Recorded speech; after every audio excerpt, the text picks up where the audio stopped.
Hey guys, what's happening? So for this one, we're jumping back into Carnage for the last issue before Venom War, where now Carnage, he wants to go into this thing with a bang. So with that said, if you're enjoying these videos, make sure to drop a like, subscribe if you're new to the channel, and don't forget to hit that bell up top to get all notifications so we can squad up in the comments for the first hour.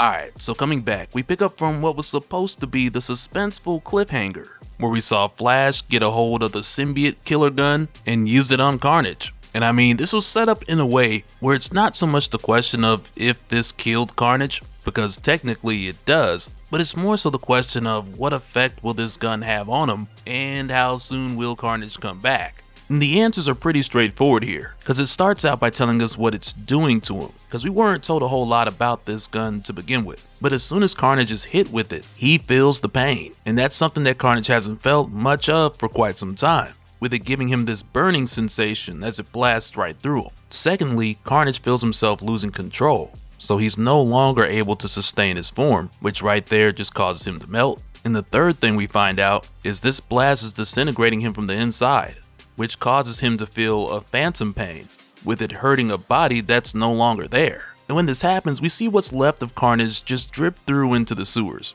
which is never a good thing in these types of stories, but as Carnage just melts into the drain system here, it has Flash shocked, because he wasn't exactly sure what this gun was going to do either. And just after this, Flash goes to check on Liz, since she was impaled by Carnage seconds before he was juiced, and it's here where Flash sees Liz as Misery for the first time, because prior to this he didn't know she had a symbiote, let alone one that was a Carnage anti-Venom hybrid. So for a minute here he keeps asking her if she's okay, because after all she was just stabbed by Carnage, but Liz just goes off like, I'm fine, we gotta go. Because she doesn't want to be here when the police or Alchemax show up, because since she found that symbiote killer weapon, she hasn't really been able to trust either. And so of course Flash, he has a ton of questions right now about Liz and her symbiote, so she tells him they can have that talk later. And when Liz asks Flash, is Carnage dead? He just tells her that he doesn't know. So after this, next we follow Carnage as he drips down into the sewage, where now he's experiencing a form of the afterlife, where for him it's perceived as his memories and his thoughts echoing throughout his empty hive.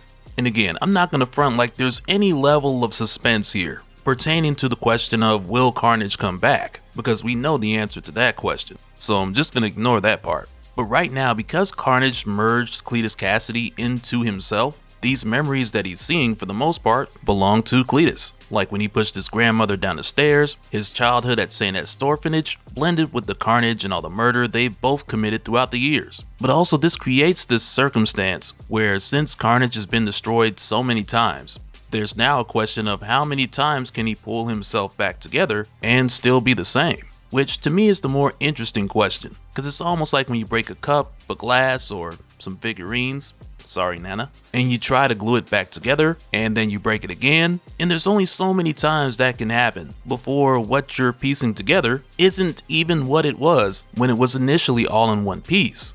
And that's kind of what we see happening here with Carnage. The body is lost, the memories remain, his will remains, and that has to pull its way back to reality. And it's a very similar concept to when Cletus Cassidy lost his body, and he went on to live through Carnage. Though this time around with God Carnage, there is the additional twist where, in a very creepy way, Carnage sees this as him rising from the dead, like a true messiah.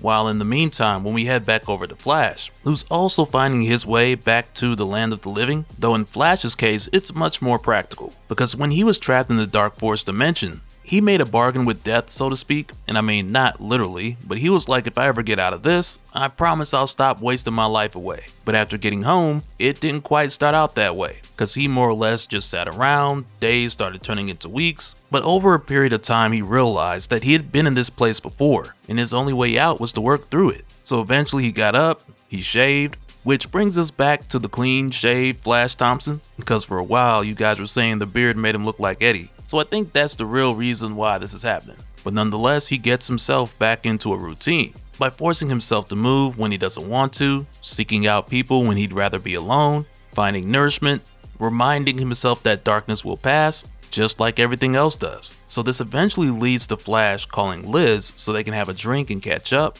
While in the meantime, when we go back to Carnage, who's also finding his way back to life, though in his case, his path is a much more violent one. Who would have guessed? Because now with Carnage willing the last bit of himself that was left over out of the sewers and over to some homeless guy, he feeds off of this dude's brain, only to then rebuild himself inside of this dude's torso, one cell at a time, until eventually he's strong enough to leap out onto a fresher victim to restore both himself as well as his new version of Cletus Cassidy. To where from here, the two of them pretty much declare that they're gonna set the world on fire. But we're also told this experience frightened Carnage, because for a moment here he had no control. And that in itself just plays into the whole question of what's changed with Carnage going forward.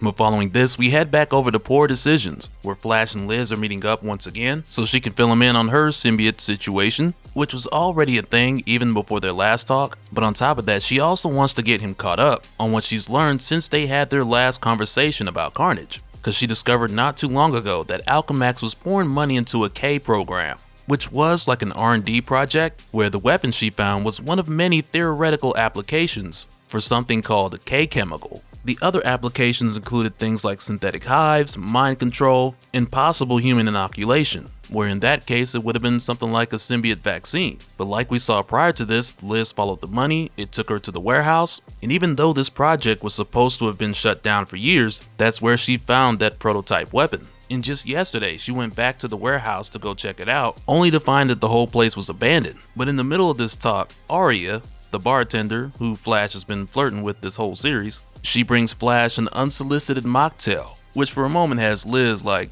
you know that girl like you, right?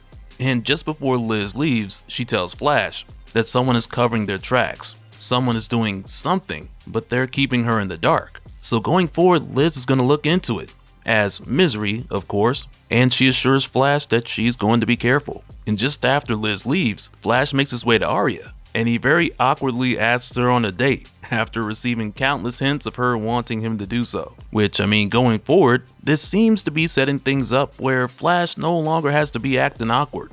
But following this, when we go back to Carnage and his more disturbing affairs, we find him paying a visit to Malcolm Renberg, who's this corrupt guy from Wall Street who Carnage is getting ready to use to send a message. And this whole time, Carnage is talking about how the stone is rolled away. He is risen, which of course is him referring to himself. But this whole time, the Malcolm guy, he's just like, dude, you're not making any sense. Why are you doing this? And he doesn't even try to explain this to Malcolm. He just drops him on a hook and keeps it moving. But essentially what Carnage is doing here is making his declaration for war. And he's sending the message that the war begins in 2 weeks. Which in the larger picture, this is referring to the Venom War. In this message that Carnage has sent out, it just leads into the first part of his plan, because alongside of the things that he had written in blood, he also mentions Ashton Park, where in 2 weeks a bunch of groups are supposed to be meeting to declare to the world that there is a resistance.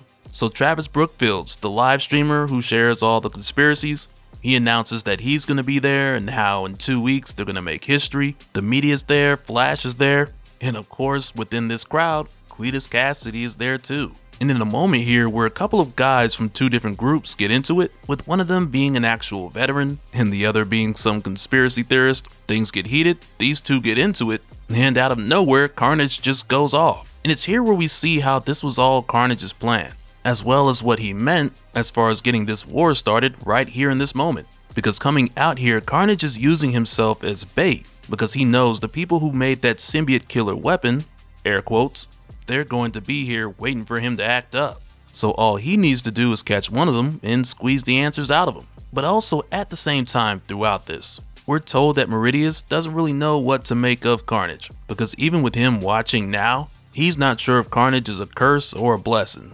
But I'm pretty sure he'll get closer to figuring that out as we make our way into Venom War. Oh, and amongst the casualties that happen here, we also see Travis Brookfields right in the middle of this massacre. But just like Carnage expected, the special team with the symbiote killer guns, they show up. But as soon as they do, they get lost in all the commotion, and they get picked off one by one. But Carnage doesn't kill all these guys. He's got a plan to execute. So he ends up taking one of them below the park, so he can go into this guy's mind and find out who made these weapons. But Carnage just ends up pushing this guy way too hard, and he breaks. And the only thing Carnage was able to learn from him is that this weapon was made by Alchemax, through the K program. And really just going off that, Carnage is able to put together what he found out in the previous issue, when he learned that Liz Allen, the CEO of Alchemax, didn't really know much about this weapon either. So altogether, this now tells Carnage that the K program is something super secret. Because if the CEO of Alchemax didn't know anything about it, that means there's someone very powerful, with one heck of an imagination, who wants to clear a number of symbiotes off the board. So now with Carnage getting this weapon, along with a little more information, he detonates an explosive up above, just before going on his way. Which now this just leaves Flash back in the place where he's multiple steps behind Carnage once again. And I got a feeling that much like we saw with the whole comparison between Flash and Carnage finding their way back to life, that we're gonna get a similar comparison between the two of them heading into Venom War.